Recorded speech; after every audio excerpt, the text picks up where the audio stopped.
Dindoli police station વિસ્તારમાં રહેતા એક વ્યક્તિએ એમના પડોશમાં જ રહેતી એક દીકરીને છેડખાની કરી હતી.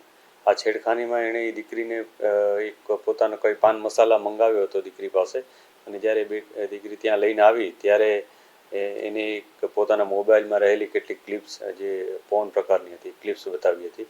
આ ઉપરાંત એને છેડખાની પણ ત્યાં કરી હતી. પરંતુ આ દીકરી ત્યાંથી ગભરાઈ જતાં ત્યાં ભાગવાની તેણે કોશિશ કરી હતી. તો ભાગતી એ દરમિયાન આ વ્યક્તિએ એને ધમકી પણ આપી હતી કે જો પોતાની વાત કોઈને કહેશે તો એને જાનથી મારી નાખશે. આ પ્રકારની એક ધમકી પણ આપી હતી. પરંતુ દીકરી આવીને તરત જ પોતાની મધરને આ વસ્તુ જણાવી હતી.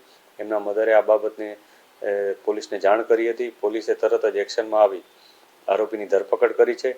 આરોપી પાસે જે મોબાઈલ છે એ પણ પોલીસે કબજે લીધેલ છે અને એને FSLમાં અમે મોકલનાર છીએ.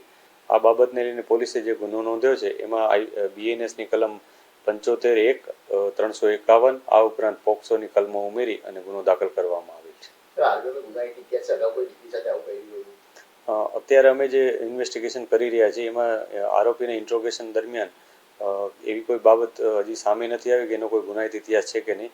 પરંતુ કેટલીક બાબતો પોલીસને એવું જાણવા મળેલ છે કે અગાઉ પણ એણે કોઈ બીજી અન્ય દીકરીને પણ આવી રીતના હેરાન કરી હતી. પરંતુ એક વસ્તુ કન્ફર્મ થઈ જાય ત્યારબાદ જ અમે એના ઉપર આગળની કાર્યવાહી કરી શકીશું.